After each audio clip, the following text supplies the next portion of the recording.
Okay, kalat na kalat na sa balita sa social media, sa mainstream media na itong si Harry Roque, dating spokesperson ng dating Pangulong Rodrigo Duterte, ay na-denied daw yung asylum na request nito sa the Netherlands, na doon din nakakulong yung amo niya, si Rodrigo Roa Duterte, dating presidente ng Pilipinas. At sa kasong crimes against humanity. So, sa The Hague.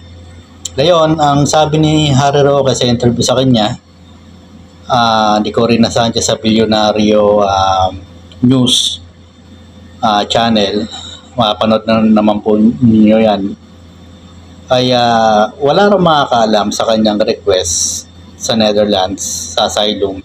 Ang gobyerno ng Netherlands lang at siya. Pero bakit may kumakalat na ganito na tinig na yung kanyang request? Ngayon, lumipas sa Germany, balita din daw, usap-usapan na ibinato o ipinasa ng Netherlands sa gobyerno ng Germany kung tatanggapin itong si Atty. Harry Roque.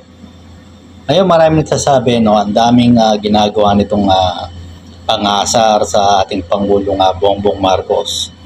Bumoto ko man o hindi sa kanya, Pangulo natin yan. At kung ikukumpara kay dating Pangulong Rodrigo Duterte, itong si Pangulong Bongbong Marcos, medyo maisa-is pa to kaysa kinikilos nitong dating Pangulong Rodrigo Duterte. Itong si Sara Duterte, si Vice President, pinagtangka ng First Family, First Lady, si Pangulong Bongbong Marcos, saka si Speaker Romualdez. So, mga key figure sa ating government, no? Public figure. So, ito mga kilos, ito si Pulong, di ba? Nakita nyo, mananaksak pa ng isang lalaki doon sa sa bar.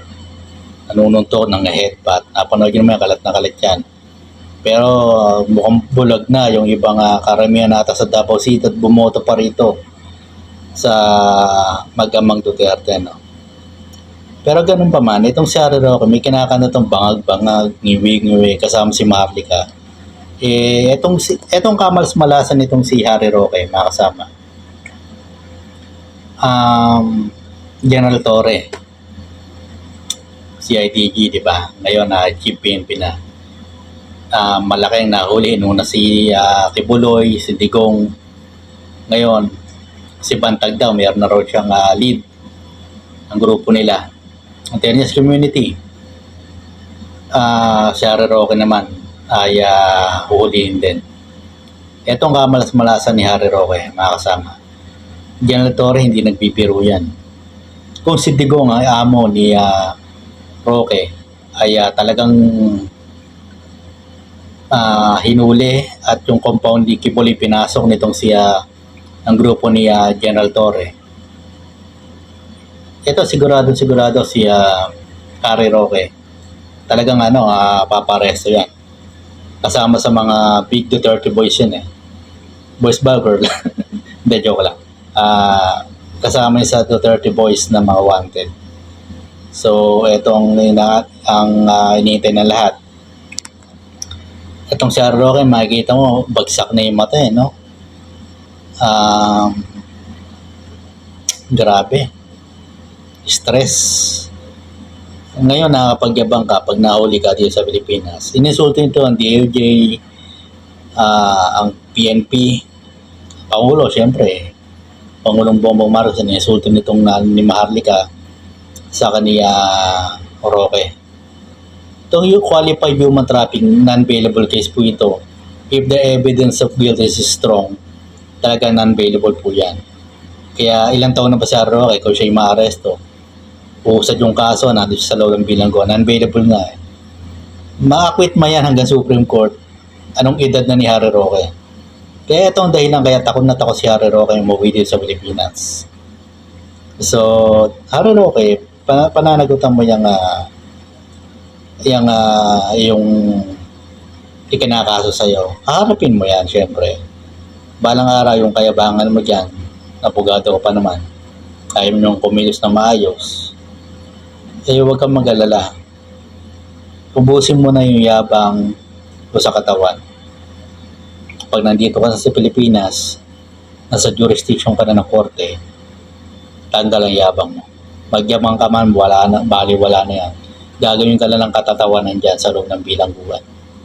So ayaw mo na itong sinasabi mo, baka raw makirayna o pangihari ka man dyan sa loob ng bilangguan. Harapin mo yung kaso mo.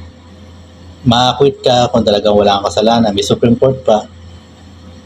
So marami ka pang legal remedies. Abogado ka, alam mo yan. Si Salponelo, sinasabi hindi ka raw inaharas ng PBBM administration. Sipin mo, kapa mo, ka-DDS yun. Yan ang sinasabi sa'yo. So, Harry Roque, vlog lang ng vlog. Yung pera mo, hindi mo madadala sa bilangguan yan. Kapag nakulong ka na at na-arresto. Lalo na kung ikay nahato ng guilty hanggang Supreme Court. Pananagutan mo at gagawin kang masamang ehemplo na wag dapat gayahin ng mga susunod na mga abogado. So, hanggang dito lang po muna yung vlog. Maraming salamat po. We support General Torre sa kanyang pagtugis sa mga malalaking mga pugante na ating lipunan. Mga most wanted, kumbaga. So, hanggang dito lang po muna yung vlog. Maraming salamat po.